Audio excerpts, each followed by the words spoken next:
This is Boxing Tickets NI in association with Violent Gentlemen. I'm glad to say we're joined with Cain Lewis. How are you, mate? All good. How are you? Keeping well? All is fantastic. I think we're what 9 days out now from obviously your second pro fight, but the weather's starting to change, starting to get darker in the evenings. You know, you nearly feel like this time of year you just stay indoors all the time. Yeah. Clock's going back this weekend as well, I think. So this weekend everybody gets an extra hour in bed before before another weekend, you know. But obviously you were sort of saying just before we started there, you just finished your final spar of camp now ahead of your second pro fight next week. Yeah, finished my final spar and feeling great. Feeling a lot stronger than last camp. You know, I learned a lot as well. So I'm really looking forward to getting in there and putting on a good show. You know, I can't wait. And like over the next week or so now, what will it be? Just sort of relaxing and sort of managing your food and everything else? Down, yeah, keeping sharp, tapering down and just keeping that level because, I'm ready to fight now. I can't wait to get in a fight, you know. I'm ready to go. So it's just keeping at this level and then getting in Friday night and getting the job done. And do you sort of have like any, you know, sometimes in certain sports, people have wee rituals and things they do that they obviously keep the same water bottle as much as possible. Do you sort of, you know, when it comes to fights, do you put a certain glove on first, or do you have any wee sort of rituals you do? Nah, no rituals for me. Just get in there, get the job done, get the business done, and that's it. Definitely is. Obviously, it's your first time you're on with us. We always like to go back to the very start. Probably sometimes people forget, you know, why people get into boxing. Yeah. You're obviously still very young. You're only 18. So it's probably easier for you to remember than some of the other ones who've been on. It's been in boxing for 20 years and probably more. What age did you start boxing and why did you start boxing? Yeah, I started boxing. I was around 8 years old, and I started because I have two older brothers, and they started boxing before me, obviously. And as a younger brother does, I just followed in their footsteps. I used to play football. I played lots of other sports as well, but I knew when I walked into the gym and started boxing, I thought like this is for me, you know. I picked it up straight away. I knew that I was the best at boxing, so I stuck at boxing and now professional boxer, making me second professional fight next week. So really looking forward to that. Yeah. And it's probably like, I know there's a lot of pictures and things go out and stuff at times, but they say boxing is probably the hardest sport you can do because you're in, you know, no matter what instruction you've been given, all the coaching you've done, it's what happens when that first bell goes and you maybe get punched in the nose or you punch someone in the nose, how it goes, you know. So like when you say you played other sports, were you any good at any other sports, or was boxing the best you were at?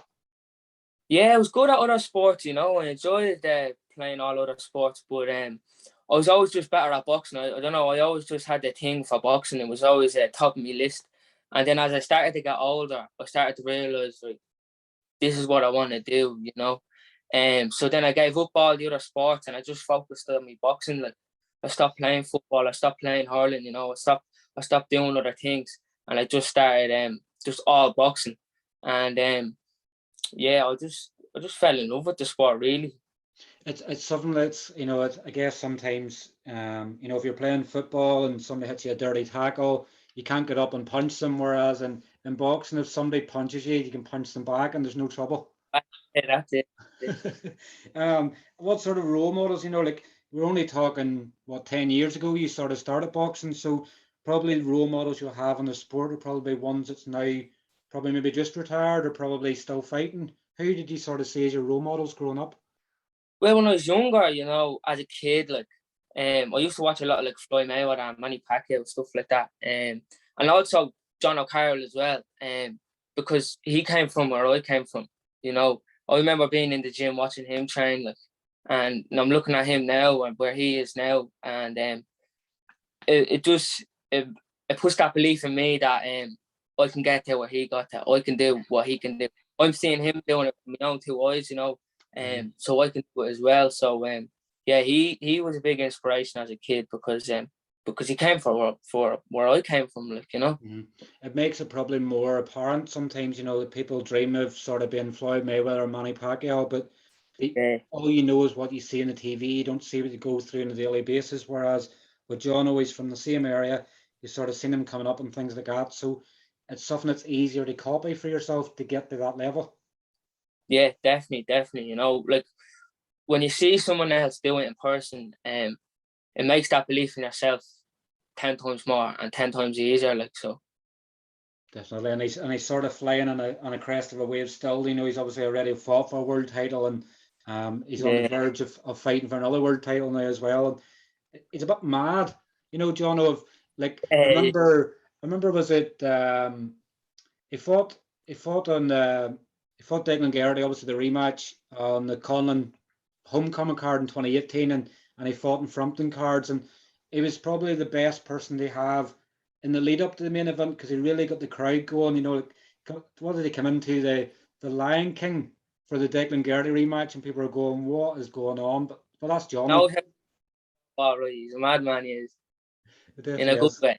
Yeah, I say, I have a lot of time for Jono. You know, like I think the first time I met him was probably one of the press conferences for the show, and then the next time he was down, he remembered who I was, and I was going, that just shows you the sort of person he is, that he remembers faces, and he'll come and approach you and see how you're getting on, rather than you have to go, how's it going? Energy around him, you know, so he puts on a good show every time. So definitely does. He's sort of a fan's favorite.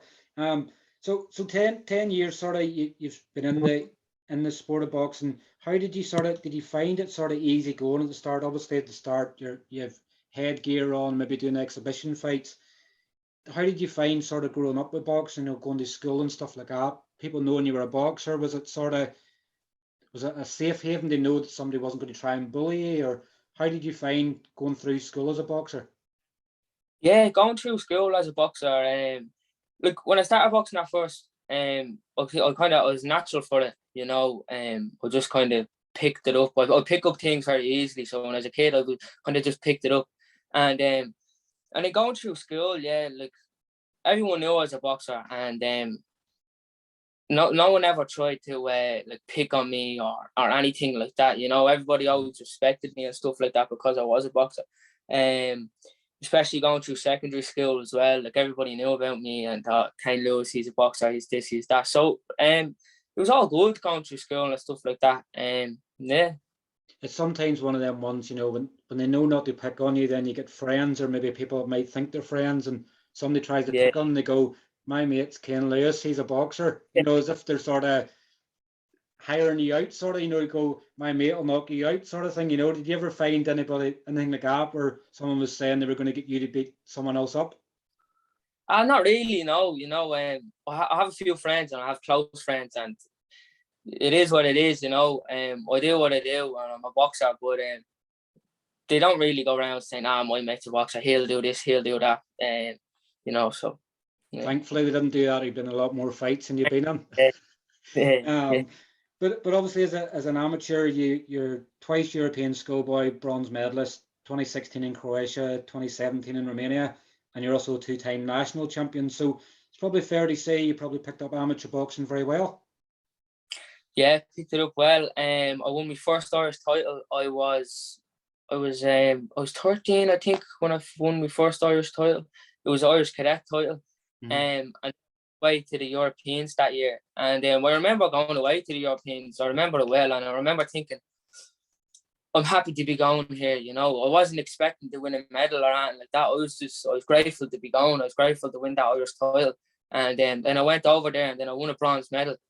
And after I won the bronze medal, I was like, right, I won a medal, now I'm going for gold. Unfortunately, I had to leave with the bronze. It is what it is. And then the next year after that, I won another Irish cadet title. So that was my second. And then I went away to the Europeans again. And this time I says, right, you know, I know what I can do. I know I can go out here and maybe win this. I went out and I won another bronze medal. So I was happy with that, you know, 2-time European medalist. And then, so. And sort of with, you know, I know with anything sometimes, you know, when you think of legends like Floyd Mayweather, obviously an unblemished sort of pro career, how did you find defeat as an amateur? Sort of, you know, I know when you pick up like a bronze medal in the European Schoolboys, it sort of gives you that new level of confidence, but how did you deal with the defeat? Did you sort of a day or so you're sort of going, I could have done this or I could have done that, or was it just like as a learning experience? Yeah, you know, it was tough. You know, it was tough. Like, especially in the second year because I knew I wanted that gold medal, and the lad who beat me, he actually went on to win gold as well.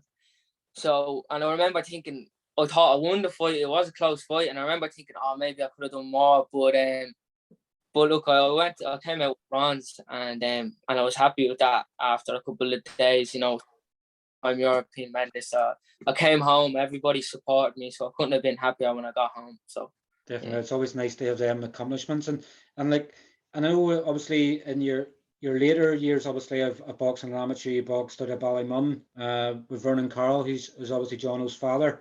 Where did you initially start off boxing, and what led you to Ballymun? yeah. I actually started boxing in Dunshaughlin, which is only 15 minutes up the road from me, because I live in Navan. People think I'm from Ballymun because I Mm. box in Ballymun. They actually called me out from Ballymun in my last fight too, but I'm from Navan, like. And yeah, I started boxing up in Dunshaughlin with Vernon, and then I was boxing there for a few years, and then we moved down to Navan Boxing Club because we lost the premises in Dunshaughlin.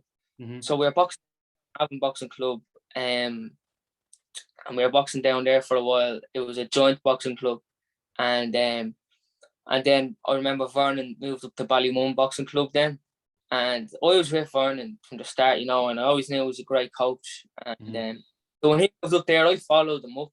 You know, I followed them up, kept training, and and now at the minute I'm still boxing now at Ballymun. You know, we do go up, but he actually has a gym built out his back. His little gym built out his back, so it's great for me. Like Mm-hmm. especially being a pro, go up there and I get loads of like one-on-one training in, and when I've like a fight coming up, when I'm in camp and stuff, we can go in there and we can just focus on our own training. You know, we can really focus. It's not like, you know, when you're in the club and there can be people messing, running around. When we're up at his, it's just me and him, and we're just focused and we're getting the work done. So it's great having that there as well. And we have the club too, so it's great to have that as well. They're nice to mix it up. And would it probably be fair to say like Vernon's probably like a father sort of to you in a way, because probably he's been there from the start. He probably treats you like his own kid and everything else like that. He knows exactly how you operate, and it's probably Yeah, beneficial him bringing you from the amateurs to the pros, because sometimes people switch from amateur to pro boxing, and it takes them a while to get adjusted. How have you found obviously the switch from amateur to pro boxing? yeah. See, great having Vernon as a coach. You know, he's more than just a coach to me. Like I've been with him since I was a baby. Like, you know, so he's more than a coach to me, and so it's great having him in my corner. You know, have that trust in him as well. Like, and he knows me inside out. He knows what to say to me. You know, he knows where my faults are. He knows where my strengths are. He knows everything about me. So it's great having him in my corner. He knows he knows what to tell me. You know, he knows how to get into my head, and especially bringing them into the program with me, it's a journey for the both of us, you know. Mm-hmm. And yeah, Yeah, definitely sort of helps, you know, to say it's, you know, amateur boxing sometimes and then switching over on a different coach and different things. They don't know how you operate, and then they don't get the best out of you. And it's a confidence sort of thing as well. So if obviously styles are switching and things like that, then you go, what am I doing? And you're back to basics. He knows exactly how you operate. yeah, definitely. You know, he knows me inside out, as I said, and he's a great coach as well. You know, he's great knowledge of the game. He's a boxing man. He studies the game well, so he's a great coach. Like, and I have that trust in him. You know, we have that trust. And obviously with Jono being a role model as well, has Jono been sort of there for tips and words of advice, sort of you starting off? Yeah, yeah, I'd be in touch with Jono. Jono gives me lots of advice coming up to fights and stuff like that. It's great. It's great having him there. He gives me great advice, you know, especially having someone like that and at that level to be able to give me advice starting off my career is just unbelievable. Like, so. Definitely, it makes a big difference as well. Um, like I don't know if I asked you this question, but obviously at 18, you're probably one of the youngest professional boxers, you know, in Ireland, probably even other than probably Mexico, because I think you can start out at like 16 in Mexico. Yeah. Um, but obviously, what was it that got you to turn over so young? Did you have no ambitions for Commonwealths and Olympics, or was it just the fact that you felt more suited to pro boxing? Yeah, when I was younger now, when I was younger, I always thought of like the Olympics and stuff like that. You know, every boxer does. But as I started older, I started, I think it was my style of boxing as well, you know, kind of suited the professional game more. And I always just rather professional boxing. I always just wanted to be a professional, you know, especially getting older and older. I thought I want to be a professional boxer. It was my dream, you know, and I started kind of faded away from the Olympic side and the amateur boxing side. And I started just thinking, right, every fight, every competition I go into, it's for the long run. It's for going into the professional game. Like, and then I had that in my head. So and then when COVID hit and stuff like that, I was talking with my coach and that, and he said, I always said, when I turn 18, I'm going to turn pro, you know. I'm going to do it. So when I turned 18, COVID hit and that, we got the gym built out the back. We were doing loads of training, and it was always a dream of mine to be professional. So I went and I done it, you know. And then I made my debut in August on the Michael Conlon undercard, and that was just amazing. Like, so I couldn't ask for better. Like, it was perfect. A dream come true, sort of, you know, when you think of COVID and everything else and turning pro, you're probably going, where am I going to make my debut? It's probably going to be somewhere behind closed doors. I guess it was probably a relief in a way. You were able to bring friends and family and stuff like that to watch the fight. And like Falls Park was electric, you know, for the Conlon Doheny card. And, you know, there's a good few fans in when sort of normally the first few fights, there's probably only really judges and a few stragglers sort of about, but a lot of people came and enjoyed the early goings of it. What do you remember of your fight? Do you remember much or? Yeah, well, my ma actually had a video. My ma actually recorded it off her phone, so I could go back and I could watch it, you know. And I remember watching it. I performed well. There was a few little things that I said I could have done this, I could have done that.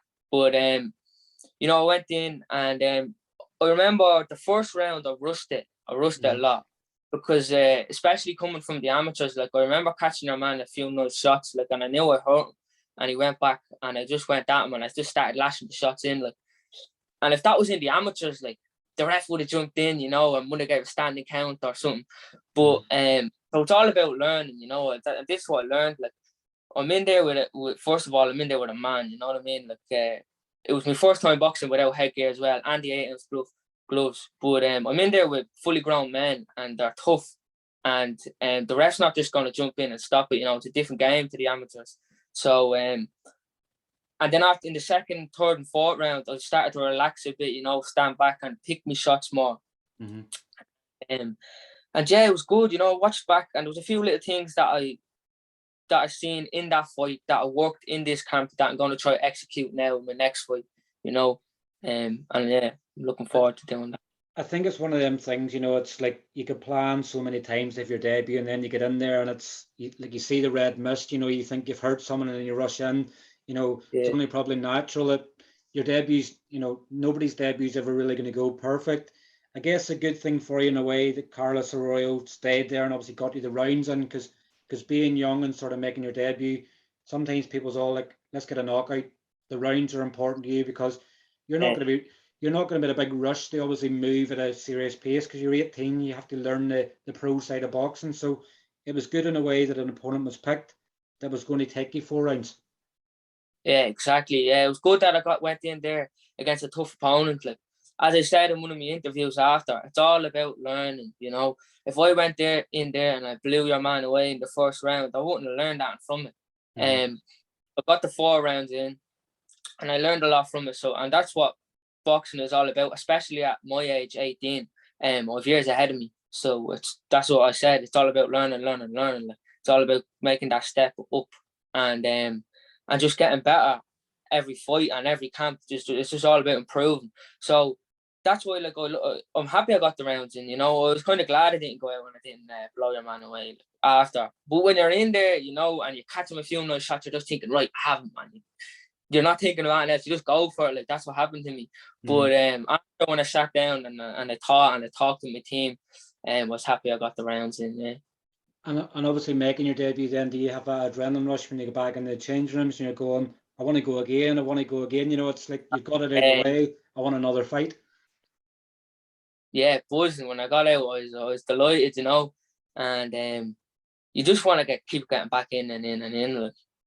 And I guess the good thing is that you haven't had to wait too long. You know, your debut in the start of August, You're obviously now fighting in 9 days' time in the Ulster Hall on the Lewis Crocker or Harayan card. Yeah. So I guess you haven't had sort of too much time to sort of sit and sort of blow up in weight between fights. What sort of weight are you going to campaign at? What is your ideal weight class moving forward? Yeah, I boxed that super featherweight in my last fight. And I made the super featherweight pretty easy, to be honest. So I'm going down to featherweight for this fight. I'm going to see how that goes. And yeah, I'm going in for featherweight because you know, I don't walk around too much heavier over the weight. Like, so I'm just starting to learn my body. I'm starting to get to know my body, and that's what it's about, you know. So after this fight, I see how the featherweight goes, and then see how it goes from there. And it's one of them, like I know I've obviously had Stevie and R. McKenna on both recently, and sort of when they sort of started out, they were lower weight class. I think they were lightweight. Arn's now moving up to middleweight. I think Stevie's up to welter, and they keep seeming to be growing. You know, like 22 and 24. Is sort of something like height and things like that something in the family, or will you sort of stay around where you're at, you know, as you grow, sort of? Yeah, I think I'll stay around maybe the same size as I am now. I probably won't get much taller, but I'm gonna fill out, you know. I'm only gonna grow. I'm still gonna grow, like, you know. I'm gonna get broader. So I'm boxing featherweight, but and God knows in a few years' time I'll fill out to I don't know what way. So just see what. Definitely go along. make the most of it, sort of whilst you're there. Yeah. Have you ever been to the Ulster Hall for a show before? No, I actually haven't. It's my first time. It's definitely it's probably one of them. It's probably going to feel like another debut to you because you know, anybody that's sort of been to it, it's an iconic venue. It's been involved with obviously boxing for years, and a lot of obviously big fighters and things like that have fought on it. But like I think it's like historic sort of. And you look up at the ceiling, you see all these clocks and the design of it. I'm sure you'd be going, Craigie, what a place to box in. Yeah, I can't wait. You know, like at the Feile, my fight, there was a few at it, you know, like there was my family, there was a good few supporters at it, but at the Ulster Hall, you know, it's gonna be packed. I heard there's some atmosphere in the place, so I'm really looking forward to it. Like, you know, everybody's all in the one room, like, and it'll be a good atmosphere. So I'm buzzing. Can't wait to get out. Definitely, I think there's about 1,000 tickets in show. I was for the show because obviously of COVID. I think they still have to have a certain clearance away from the ring and stuff like that. But I'm sure you probably look back in years to come. You know, you'll probably say of how much the Ulster Hall was an influence to you and sort of bringing you on. You know, like it's just going to be your second pro fight, and both fights have been in Belfast. It seems to be that a lot of fighters from the south have sort of have like a second home as Belfast. Is that something you're sort of prepared for? Do you know that a lot of my fights might be in Belfast because the bigger cards seem to be here?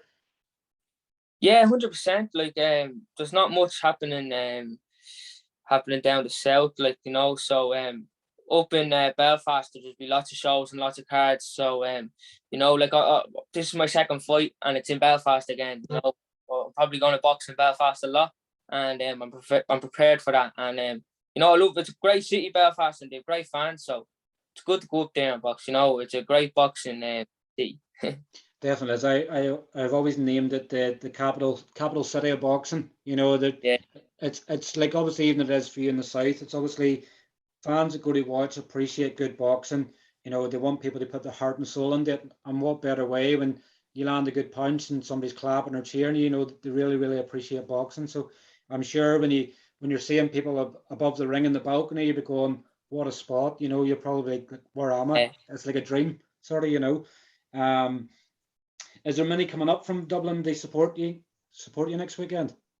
Yeah, there's a good few coming up. I know my family and that's coming up. A few of my mates are coming up, and I'm sure there's people that I don't even know are coming up that are coming up.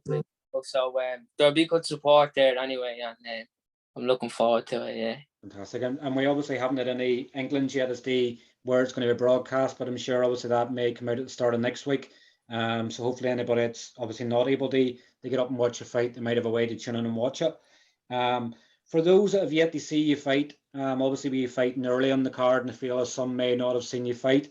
What can fans expect to see from you, and and probably explain the style of boxer you are? Yeah, well, I like to come forward, you know. I do like a good fight. It's like, especially in my spars and that. I like to get stuck in, you know. But it's professional boxing. You're boxing with 8-ounce gloves. You have to be clever as well, because if you get clipped on the chin with them 8-ounce gloves, it's gonna hurt. Like, so, like my last fight, like I stood back a bit. I boxed, you know, I counter punches. I boxed. I was on my toes a little bit, but I can mix it up, you know. I do like to come forward and fight, you know. I think once I start settling into my style a bit more, the fans will expect to see an entertaining fighter, you know, come forward and get stuck in, you know, because that's what I like to do. I do like to get stuck in. Definitely. But everybody loves a good war, don't they? Yeah. So it's looking like obviously two fights in just over 2 months since turning obviously pro. How busy do you want to be as a boxer? Is it about getting as many opportunities as you can to fight as many cards as possible? Yeah, well, at this age, 18, you know, I just want to be fighting as much as possible, and I just want to get as much experience as possible, and I just learn as much as possible, because I'm only 18. I'm only done a 4-rounder. This is another 4-rounder. So I just want to get out there as much as I can, you know, before I start up as well and stuff like that, you know. So just get as much experience as possible. Yeah, it's like going through a few 4-rounders and then obviously see how it's going. Like, to be fair, probably one of the biggest things I would probably say about Jamie Conlon of Conlon Boxing is probably he's always been very good at matching fighters. So, you know, obviously they look at a certain style of a fighter and sort of match you up, and they'll sort of gradually build it. I know you're obviously, I believe you're not signed to anybody yet as a pro. So you're sort of No. still like a promotional free agent. Yeah, that's it. Yeah. So sort of getting yourself in the shop window and sort of impressing people and showing them what you're all about. Yeah, 100%. Just getting out there and see what happens. Definitely is, and obviously I know with Christmas not too far away, so this could potentially be your last fight of the year, you know, before 2022 kicks in. I have to look at the clock sometimes to remember what year it is, because you get so confused with what year it is with everything's been going on. I don't know. But I've sort of come to the end of my questions that I sort of had for you. I always like to give everybody the opportunity to obviously thank any sponsors they have, because, you know, without sponsors, you'd be sitting in the house watching boxing rather than being a boxer. So I'll give it over to you, obviously, so you can thank any sponsors you have. Yeah, well, first of all, I'd like to thank Move to Freedom, which is my strength and conditioning coach. Wayne McGrath, he's a great coach, you know. Ever since I started doing strength and conditioning with him, I've seen a major change in my strength, like, you know, and a big improvement. So he's doing great work with me, you know. He's doing very good work with me, and so big thanks to him, you know. Big thanks to him, and also Top Class Motors, and big thanks to them for helping me out this fight camp. Also, the Istanbul Barbers in Navan, they helped out as well. So yeah, so thanks to them, you know. It's definitely, you know, I know as you're starting off, you know, it's medicals and things like that, and training and, you know, everything else. You're obviously still going to be on the lookout for sponsors as well. So obviously if your friends or family know of anybody that may be obviously looking to get involved in sponsoring you, just get them to give you a shout. Yeah, 100%. Yeah. I'm looking for as much sponsors as possible, because they help out a lot, especially with camps and stuff like that, you know. They do help out a lot, and really appreciate it, you know. Definitely is. But Cain, obviously, well, thank you very much for coming on, having a chat with us. I'm sure we'll obviously get a catch up with you in person at some stage next week. 9 days to go, probably 9 days time. You'll probably have your second fight done. You obviously have a wee bite to eat in the recovery, and obviously then what's the rest of a good night's boxing? Yeah, 100%. Yeah, I'll have a nice after anyway. Definitely is. But listen, thanks very much for tuning in with us. Yeah, and I'm sure we'll catch up again soon.